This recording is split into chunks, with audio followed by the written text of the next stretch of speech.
El método SQ4R es una metodología de aprendizaje excepcional. Se suele utilizar para estudiar contenidos abundantes que precisan de su comprensión, tales como la memorización de aspectos clave de textos largos, lecciones de historia con abundantes lecturas, comprensión de artículos científicos, etc.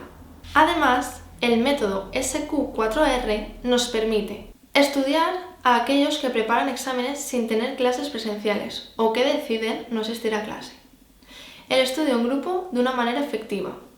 En general, el método SQ4R es excelente para revisar cualquier tipo de materiales que se desee comprender y racionalizar. El método SQ4R es muy práctico para aquellos estudiantes que deciden no ir a clase. Bien porque decidan no ir, no lo recomendamos, o bien porque preparan un examen por sí mismos, con materiales didácticos tales como los libros, notas, etc. El método SQ4R es muy útil para aquellos contenidos que son muy extensos y necesitamos extraer aquello que es más importante y más relevante para nuestro estudio. Es decir, sobre los materiales pesados con muchos datos, tales como libros o artículos científicos.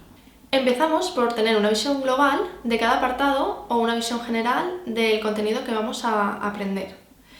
Para ello, debes empezar por leer los títulos, subtítulos, recuadros y palabras en negrita. Con esta observación puedes captar las principales ideas para descender a los detalles del tema. Si queremos ser buenos haciendo exámenes, habrá que practicar haciéndonos preguntas a partir del contenido a memorizar. Puedes empezar tomando los subtítulos de cada sección para convertirlo en una pregunta. Ejemplo, el título Funcionamiento de un motor de combustión interna. Lo podemos transformar en una supuesta pregunta de examen, tal y como describe el funcionamiento de un motor de combustión interna, o también en ¿cómo funciona un motor de combustión interna? Empieza por los títulos grandes o secciones en negrita y continúa con los más pequeños. Por el momento, anota estas preguntas en una hoja. Si te das cuenta, ni siquiera hemos comenzado a leer los materiales. Pero ahora sí, toca empezar a leer el texto. Hay que leer los contenidos de una forma activa para encontrar una respuesta a las preguntas que formulaste. El objetivo de esta lectura es memorizar lo que estás leyendo. En el caso de que encuentres una nueva información relevante, formula su correspondiente pregunta y anótala con el resto de preguntas. Una vez que hayas comprendido y revisado este contenido, debes registrarlo de la siguiente forma. Subrayar, destacar y o marcar el texto. Tomar notas o utilizar una combinación de ambos, es decir, subrayar más apuntar.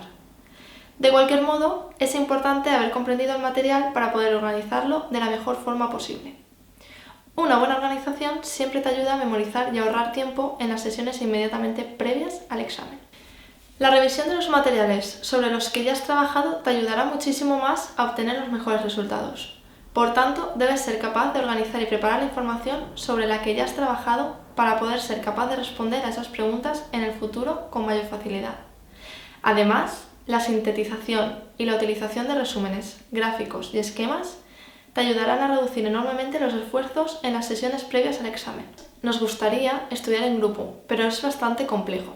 Por ello, os recomendamos el método anteriormente descrito SQ4R. Cada uno de los integrantes del grupo obtendrá una visión global del contenido a estudiar por separado. De la misma manera, cada uno de los integrantes creará sus propias preguntas para ser preguntadas a posteriori. Se leen los materiales. Se pueden leer en voz alta para todos o hacerlo individualmente. Se puede marcar un intervalo de tiempo determinado para la lectura. Ahora es tiempo de preguntarse los unos a los otros. Normalmente se hace una ronda de preguntas. De tal forma, uno de los estudiantes del grupo responde a una pregunta al azar exponiéndola a los demás. A su vez, el resto de los integrantes del grupo corrigen al estudiante que está exponiendo y aportan sus ideas de una forma ordenada. Por ejemplo, se pueden establecer una norma de interrupción. Al terminar de exponer todos los estudiantes, todas las preguntas, se tomarán unos minutos de recapitulación. Cada uno de los estudiantes debe de exponer cuáles serán los puntos que cree que son más importantes y por tanto susceptibles de ser preguntados en el examen, y cuáles deben ser revisados por no quedar totalmente completos o existen dudas. Todo deberá quedar registrado para poder volver a revisarlo en el futuro con mucha mayor facilidad.